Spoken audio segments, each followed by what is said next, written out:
Hello students, class 9th 1.3 exercise का question number 3।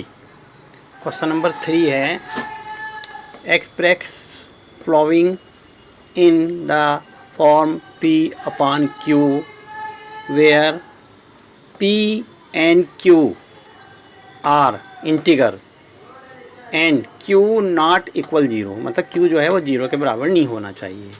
और इस आधार पर हमें बताना है कि ये जो है जीरो संख्या जो दे रखी है 0.6 बार 6 के ऊपर एक लाइन है ये, तो इसीलिए इसको पढ़ते हैं 0.6 बार। यानी कि इसका मतलब ये है कि पॉइंट के बाद 6 की संख्या बार बार इन्फिनिटिव आएगी।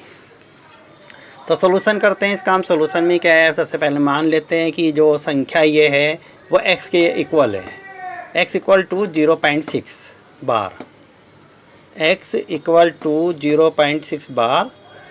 तो 6 बार मीन्स मैंने अभी यहाँ बताया क्वेश्चन में, तो x इक्वल टू हम लिख सकते हैं क्योंकि 6 बार मीन्स है 6 की वो संख्या बार बार आएगी। अब हम जब बार बार लिख रहे थे यहाँ बार की जो है वो इस साइन को नहीं लगाएंगे।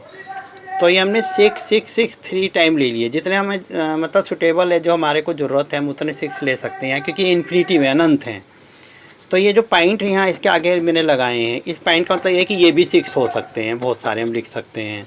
ये जो हमने x इक्वल टू 0.6 लिया और x बराबर 0.666 लिखा, ये इक्वेशन 1 मान ली। अब हमने, चूँकि इसका एक नियम है कि पॉइंट के बाद जो संख्या है जिस पे बार है, हमें ज़्यादातर उतनी जीरो की संख्या से गुणा करनी। जीरो की संख्या मतलब 10, 100, 1000 ऐसे। तो यहाँ पे हम जो मल्टीप्लाई बाई 10 से करेंगे क्योंकि वह सिंगल संख्या है।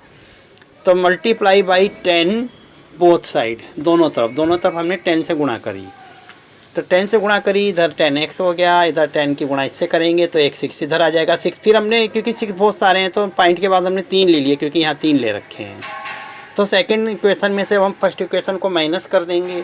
तो 10 में से 1x, क्योंकि यहाँ लिखा नहीं जाता, 9x हो गया। ये तीनों में से तीनों 0 हो गए, तो खाली 6 में से 0 हो गया, 6 आ गया। x इक्वल टू 6 अपॉन 9 हो गया।